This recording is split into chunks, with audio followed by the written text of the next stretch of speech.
Hi and welcome to A World of Words Book Talks. I'm Vanessa and today we will be discussing Heir of Fire by Sarah J. Maas.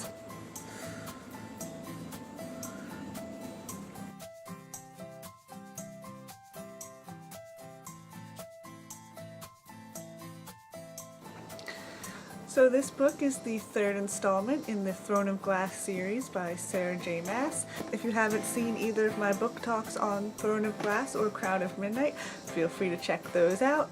And we'll get right to it. Where we left off, Celaena was going to Wendlin because the king wanted her to assassinate the king and queen there. In order to get Celaena sent to Wendlin, Chaol had agreed to join his father in his kingdom Aniel, and Dorian was struggling with his ice powers.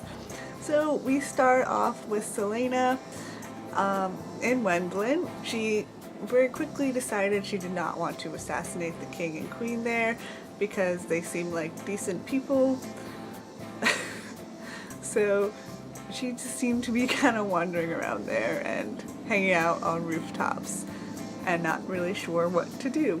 So the first 300 or so pages of this book were spent with Elena and Rowan, this Fae guy who has sworn himself to Queen Maeve, this great Fae queen who is immortal and in charge of Doranel, which is the Fae kingdom in Wendlin. And she's like queen of all of the Fae because in order for Fae to enter Doranel, you have to prove yourself worthy, that you have enough special powers to go in there, otherwise Maeve won't let you in. Which I was like, okay. Otherwise Maeve won't let you in. So Celaena has to harness her magic powers that she does not have when she is on Aurelia because the king of Adarlan had banished magic from Aurelia, as we well know. So Celaena now has to learn how to use her magic and her Fae form, which she had previously been afraid of as a child, and she's still afraid of it. And so about 300 pages or so are spent on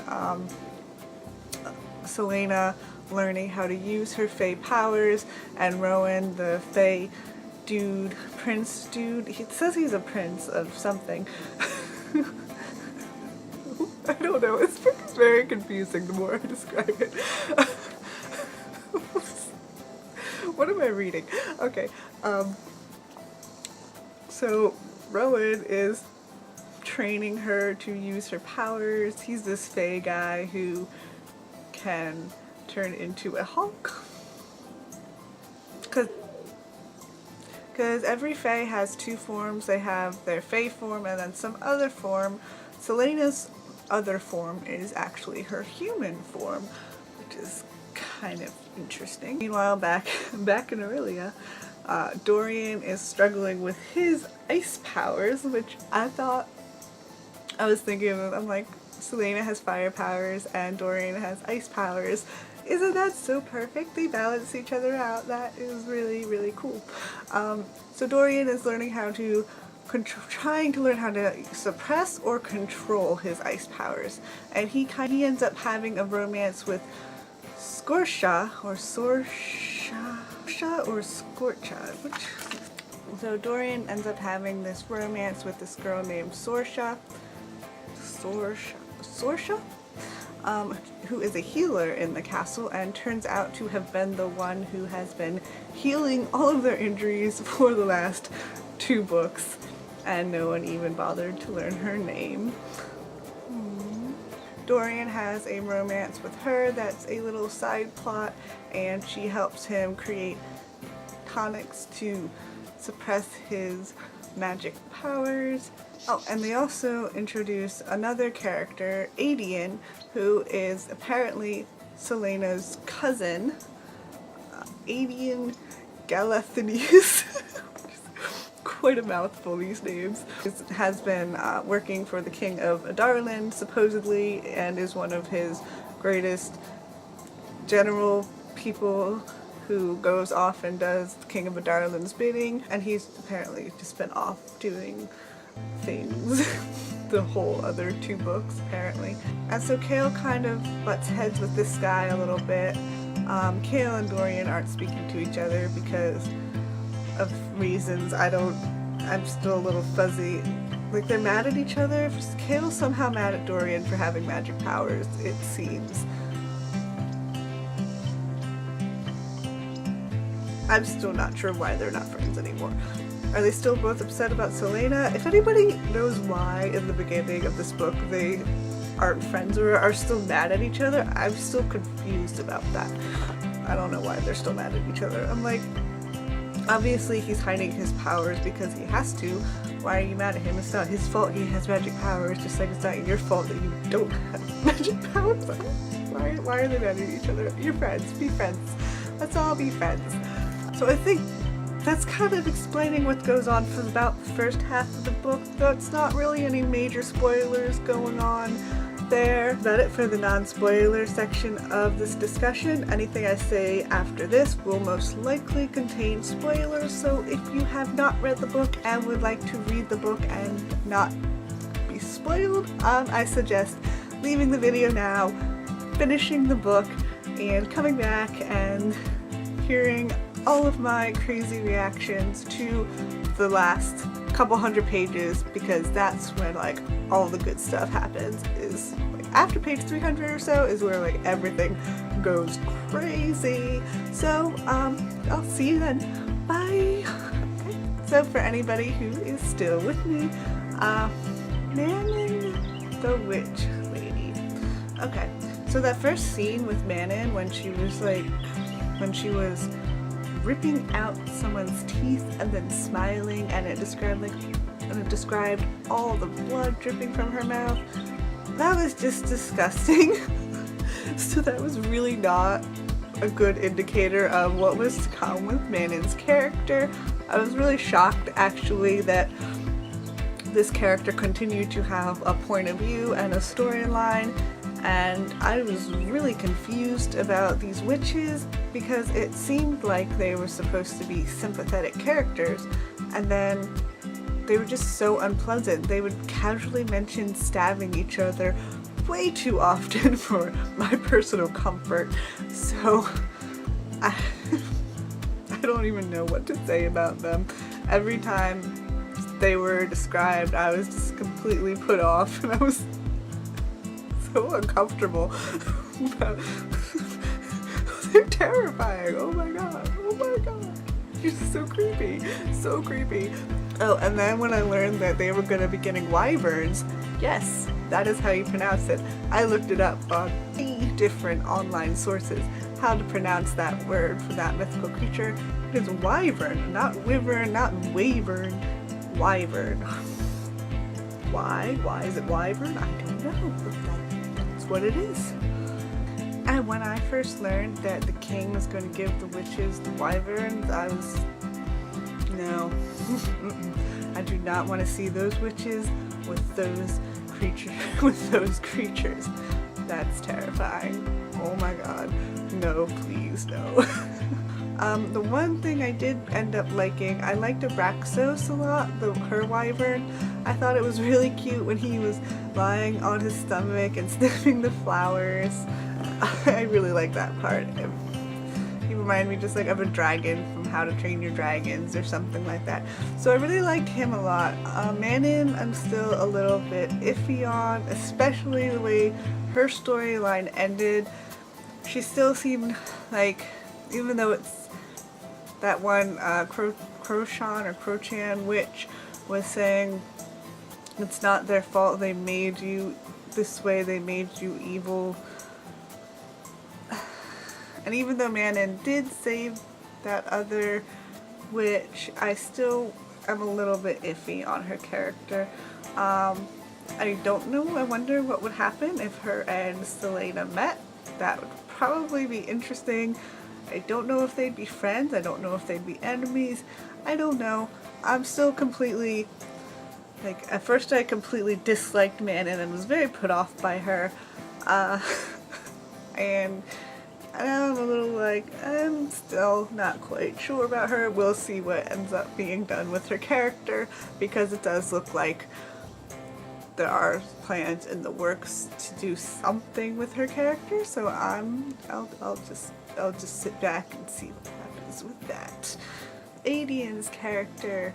I really liked his character a lot. At first I was a little confused about his character because it felt like we already had so many male characters who were fighters. Like we had Rowan being introduced, and then we already had Kael and Dorian, so I was a little bit confused about what Adian would bring to the story, but I really like his character. I like the fact that he is Celaena's cousin. I'm not sure, like, they seem to suggest that it would still be possible for something to be romantic between the two of them, which I'm a little iffy on. Not sure how I feel about that. Yeah. But as a character, I like Adian a lot. One of my favorite scenes with Celaena and Rowan was when Celaena and Rowan went to the Demi-Fae village, and then Celaena found a candy shop. I was laughing so hard when she was like, look, a confectionery store. Yeah? She found more candy. Then she ate these things called hazelnut truffles, which I was like, oh my god, that sounds delicious. Oh. And then she went shopping, and there was this random hilarious little shopping scene in the middle of just like questioning these people about these murders going on. It was so cute. I love that scene a lot. And when we were starting to learn that the things that have been killing people all around Mistward could potentially be one of those things from underneath the library, I was like, he scared me. I didn't like that guy. Oh no. No. So even though it was near the end and kind of a bad and terrible situation, I really did enjoy learning about Celaena's childhood, and her meeting Dorian as kids was really adorable, and how she did actually struggle with her fire powers from childhood was really interesting to me, that actually the King of Adarlan's getting rid of the magic actually helped Celaena, because then she didn't have to deal with her powers that she couldn't control anymore. And that was really interesting, even though it was pretty sad how it came about that we learned about that, because she was being devoured by the darkness, and that was really scary. But I really did like learning about her past and her childhood. Oh, and the fact that her family heirloom was actually the word key, that was really cool. Those Valg princes, though. When the Skinwalker, oh my god, the Skinwalkers were bad enough, I thought. They're so terrifying. Oh my god, they had those creepy voices, and then I thought that Celaena and Rowan were so genius when they were gonna get the Skinwalkers to kill that Valg guy. And then he showed up again at the battle. That was creepy. Oh my god. Oh my god. And then he had those nails that were like, ugh. So creepy. Creepy. And then when it turns out that Arobin actually has the word key, and he stole it, and he doesn't even know what it is, but he has it, and now Celaena has to go and face her master and find it. That was cool. I was like, ooh, plot twisty. Oh, and again, keep going back to the scene where Celaena was being devoured by the darkness, because that was such a cool scene. First of all, when she was fighting with her fire powers, and she had that shield, the fire shield, I thought that was a really cool weapon. I want me one of those fire shields. That was cool. And so and then her power starts giving out, which was really terrible. And then she was devoured by the darkness, and then all of her loved ones, her past dead loved ones, came and were telling her to get up and be strong. And it was so sad and so touching. I was like, tears. Oh, it was so sad. Oh my god. It was such an emotional scene. So once Rowan stopped being Mr. Grumpy Pants, which is what I was calling him in my head, I actually liked his character quite a bit. That scene with Maeve, when she decided to free him from Maeve's control, and she bargained with the ring. That was really unexpected. That was so sweet. And then he bound himself to her. Oh my god, that was so sweet and so unexpected. I was just like,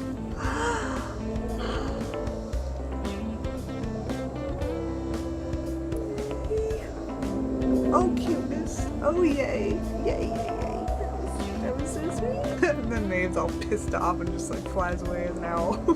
And I'm so sad that now Rowan can't come with her to Aurelia because he's a fae, and he would either be stuck in his hawk form or he would scare people as a fae, and it would kind of blow her cover as Aelin if he were there. I'm kind of like, I wanted him to be in it still. But I'm assuming they're gonna have some use for his character. Maybe he'll be doing things back in Mistward, and then we can still have him in the story. And Selena can't use her fire magic in Aurelia, which is really sad because I really like the fire magic. Again, I want that fire shield. That's cool. I guess you'll just have to rely on her sword fighting skills.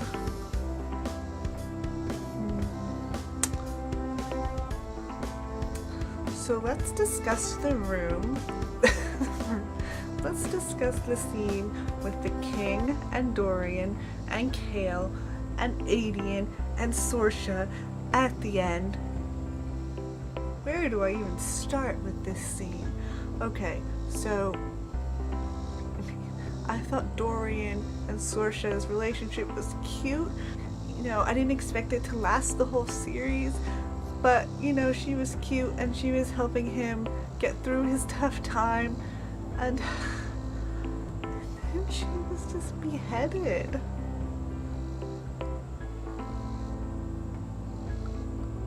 And then he ran after the head, and it was so sad. God.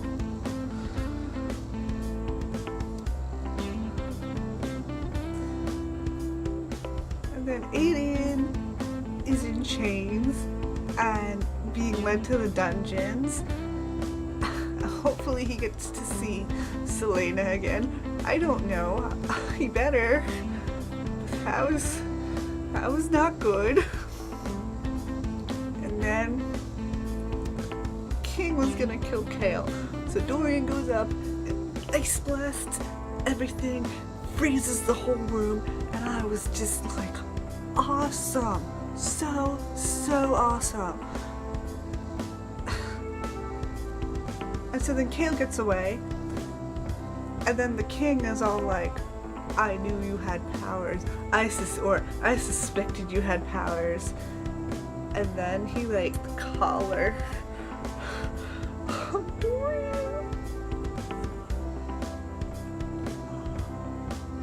Oh my god. For pages after I was reading that, I was just like, Dorian, oh my god, Dorian, oh my god, Dorian, oh my god, oh my god, oh my god, this is not okay, this is not okay. No. That was terrible. And so then Kale had to flee the castle, okay.